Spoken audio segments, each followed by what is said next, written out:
Welcome to our Rossmore audience.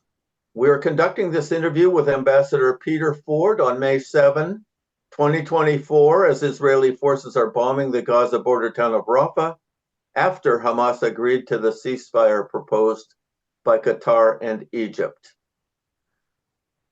Our subject today is the United Nations Relief and Works Agency, and we're very happy to have as our guest speaker Peter Ford.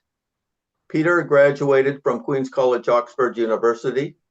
Having majored in Arabic studies, he worked for the diplomatic service in Beirut, Riyadh, Paris, and Cairo before being appointed British ambassador to Bahrain from 1999 to 2003, and British ambassador to Syria from 2003 to 2006.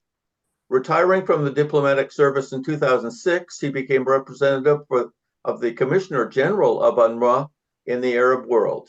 In December 2023, Ford was elected as one of the deputy leaders of the Workers' Party of Britain, the party led by George Galloway.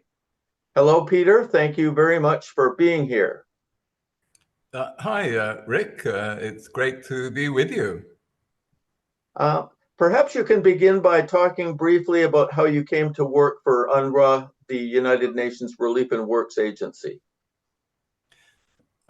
Well, ever since I was a young cub Arabist, I'd been exposed to the work of UNRWA. My first job was in Lebanon. I saw at firsthand the camps there, and every exposure I had increased my admiration for the organization. And over the years, I got to know quite a lot about UNRWA activities. And as I approached retirement, I was attracted to the idea of working for UNRWA. And by chance, I read in The Economist magazine that UNRWA were looking to create a new post, a fundraiser in the Arab world, and the requirements were for diplomatic experience and knowledge of the Arabic language. Wow, I thought this is tailor-made for me, and so it proved. I think I was chosen from a short list of one. Knowledge of Arabic was a great help. But I didn't benefit from any support from the British government, I have to say. And that is an issue with UNRWA. Many of the jobs, the top jobs, are earmarked for particular countries. So the Commissioner General, by custom, but by political diktat, actually, is always either a European or an American. And the deputy head of UNRWA, Deputy Commissioner General, is also either an American or a European. Perhaps you can explain what exactly UNRWA does in Gaza and beyond. How big an organization is it, and what exactly does it do? Yeah, well, UNRWA began operations in 1950 in the aftermath of the conflict in Palestine that led to the creation of Israel and the expulsion of half of Palestine's population. And the mandate given by the General Assembly, UN General Assembly to UNRWA was, as a new setup, was to look after these refugees, and very significantly, their children. And the status of refugees was defined as people who were being helped by UNRWA and their descendants. And this came over the years to become very important, because most refugees around the world from other countries, the status of refugee is not handed on father to son or daughter. But in the case of Palestine refugees, because of the special circumstances where they lost their country, their homes, their livelihoods, they were accorded permanent refugee status for as long as they were unable to exercise their right of return. So this became very, very important politically as the years passed, and as it became more and more difficult to envisage the right of return, the mere existence of UNRWA and its according refugee status to several million Palestinians perpetuated the right of return. And this became a major problem with Israel. And what role does UNRWA play in educating the refugee population? Well, yes, from 1950, UNRWA's mandate has been to look after the relief and welfare of these Palestinians in terms of education, healthcare, social services, the refugee camp infrastructure, houses, the social services for the vulnerable, some microfinance, and some job creation, a fairly new program in recent years. But the core activities are the schools. There's a huge network of UNRWA schools and medical centers. And these are spread across the Middle East, in Palestine itself, in the occupied West Bank, in Gaza, in Syria, Lebanon, and Jordan. And overall, there are almost 6 million Palestinians who currently qualify for UNRWA support. And of those, about 1.9 million are in Gaza, and about 500,000 are in Syria, and the rest are shared between Lebanon and Jordan. So it's serving almost as a micro state. 6 million people is quite a big responsibility, and one that requires a lot of coordination with the host authorities. And of these, by far the most problematic has been Israel as the occupying power in the West Bank and Gaza. Relations with the other governments have by and large been cooperative, occasional friction, but on the whole, very, very good relations. And these countries, it's often forgotten that Jordan and Lebanon and Syria then give a lot of support in addition to the support that UNRWA gives, and they host these millions of refugees without complaint. Mm-hmm. Right. Doesn't UNRWA in some ways relieve Israel of responsibility for the people that it's got under its control? Well, yes, it does. In the occupied territories, under international law, the power that has physical control over the occupying power has responsibility to provide basic services, specifically those provided by UNRWA, basic healthcare, education, and housing. So this burden is taken off the shoulders of Israel, and but you'd mistaken if you thought they were grateful at all. We'll get into that, but the Israelis would, if UNRWA didn't exist legally, the Israelis would have to carry the burden of looking after all those millions of refugees well, it must be about 1.5 million who are living in territories controlled by Israel. Mm-hmm. Yeah, a few months ago, Israel made accusations and somehow persuaded several countries to stop their donations to UNRWA. What do you make of this? Yes, well, this was a fabricated story the Israelis came up with about 3 months after the alleged events. They came up with a story that UNRWA staff had been involved in the 7 October breakout and had carried out crimes.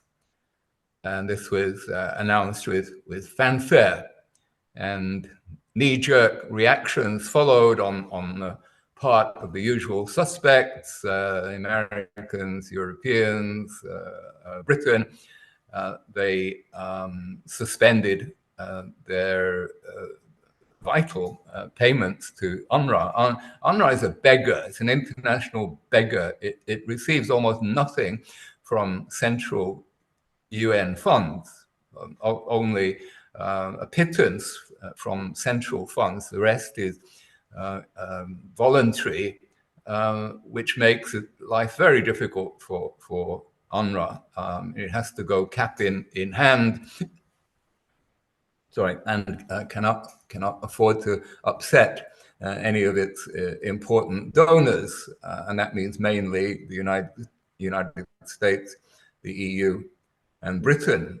In fact, my job, the reason I was recruited, was to try to diversify UNRWA's funding so that it could be a little less dependent on the Western powers. And I had some success in that, garnering, well, about $500 million of contributions from mainly Gulf countries and North African countries. But to go back to your question, Israel came up with this story, produced no evidence whatsoever, but just on the basis of it, the Israelis say so, the Western powers cut the aid. UNRWA itself, unwisely, to my mind, immediately suspended the staff who were named, and followed up with internal investigation. And this only tended to give credence to the Israeli claims. But this shows the weakness, the political weakness of UNRWA. It finds it very difficult to stand up to bullying by these powerful countries, by Israel, backed by the United States and Europe. But eventually, about 3 weeks ago, an independent investigator, a former French foreign minister, carried out an investigation and concluded that there was no proof, that the Israelis were unable to provide any proof to back up their allegations. And most countries are now going back or have already gone back to lift their suspension. But so far, the United States and Britain have not done the honorable thing. Yeah, I think even the original accusations were just that some 12 or 13 of 13,000 staff, but 12 or 13 they claimed had participated in October 7, and now even that's been discredited, you're saying. That's exactly what has happened.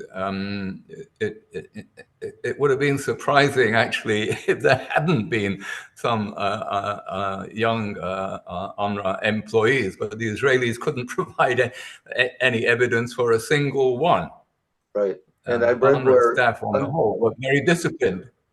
Yes, yes. And I understand that they give the names of all their employees and all their staff to Israel every year for them to almost vet the list. Oh, that's right. That's right. Israel has an amazing oversight of the activities of UNRWA, at least in as far as the occupied territories are concerned. Yeah. it's worth mentioning that over 90% of the employees of UNRWA are Palestinians, the vast majority Palestinian refugees themselves. But the hierarchy is Western or non-Palestinian. Anyway, as I mentioned earlier, the top employees, the Director General and his immediate close staff are European or American, but over 90% of the staff are Palestinians, and that is something the Israelis don't like either, that Palestinians have agency in the sense of some measure of control over their lives. Exactly. And I have the impression that UNRWA has done a very good job in the education field, and that again is something Israel doesn't like. It doesn't like the fact that so many Palestinians have received a good education under UNRWA's supervision. Yes, many Palestinians have gone on to higher education, to distinguished professorships, having emerged from UNRWA schools in the camps over the years. It's a badge of honor for a Palestinian to have passed through an UNRWA school. And in the countries, for example, in Syria, where I was, Syrians wanted to enroll in UNRWA schools. It was one of the bribes that we could use to leverage favors from the Syrian government. So that's testimony to how good these schools are and their reputation. Yeah. A bone of contention with the Israelis concerns what's taught in the schools. And again, the Israelis make lurid, unsupported claims about the pupils being taught Palestinian propaganda. And this is just, fake news. In the UNRWA schools, they follow the curricula of the Arab country or authority where they are. So UNRWA schools follow the curriculum of the Palestine Authority, which is vetted by Israel, of course. In Jordan, they follow the Jordanian curriculum, etc., etc. But the Israelis love to make up any propaganda they can about UNRWA, and they try to limit UNRWA funding. They use any method to try to stymie, block, or make more difficult the operations of UNRWA. They really do want to bring an end to this agency. And in a way, you can understand it, because the agency is synonymous with Palestinian rights, and in particular with the right of return, which implies that the Palestinians have a right to return to those towns and villages from which their forebears were expelled back in 1948. So this is why UNRWA is a thorn in the side of Israel, and one they would love to destroy completely. Their ambition has no limit, and we've seen this during the Gaza crisis. They have used this to try to exclude UNRWA, make propaganda against UNRWA, and create substitutes for UNRWA. This is the latest stratagem. Some of these agencies, and specifically the one that was brought in to northern Gaza and had some of its staff killed by the Israelis, in fact, that agency was particularly friendly to the Israelis, and the Israelis facilitated the entry of that agency. And it was a tragic irony that they ended up killing employees of this agency. But the Israeli aim, and they made no secret about it, was to replace UNRWA by agencies that they preferred themselves. Like And this, that was World being part of the Kitchen. plan.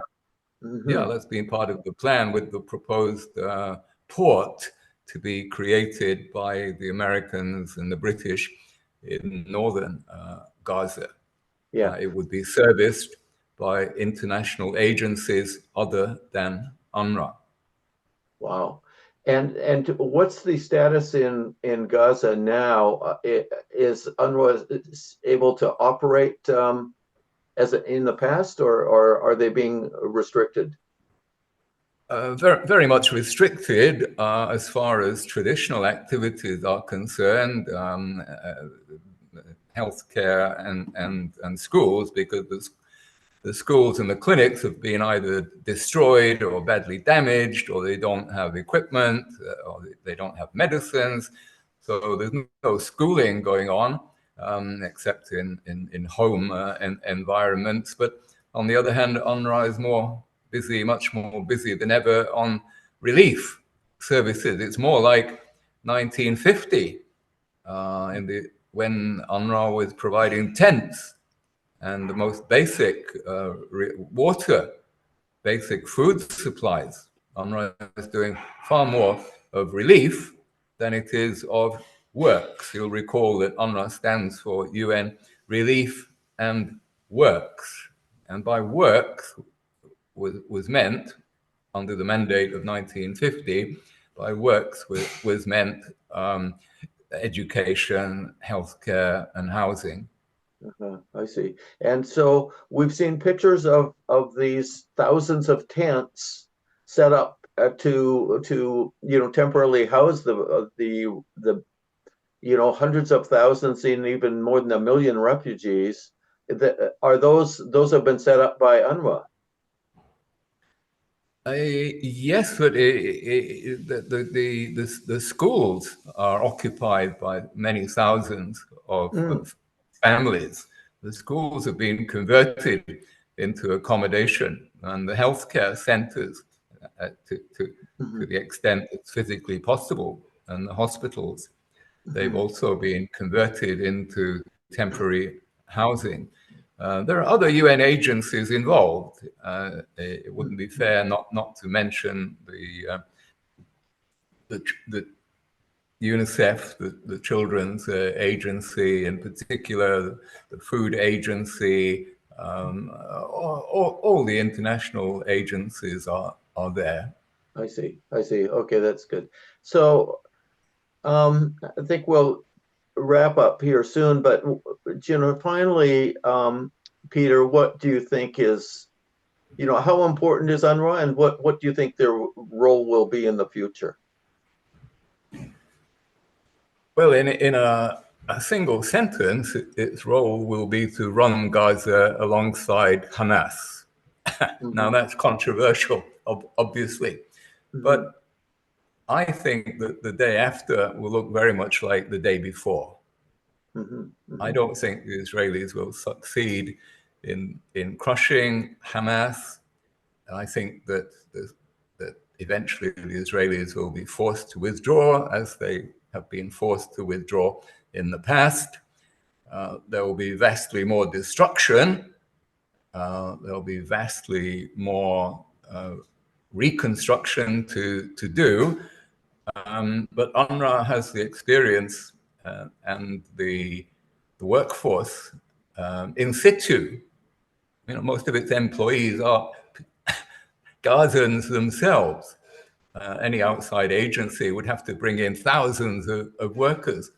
And after the Israelis leave, of course, the authorities, which are bound to be the people with guns, the resistance, Uh-huh. will be more than glad to go back to the old basis of effectively a condominium with the UN agencies.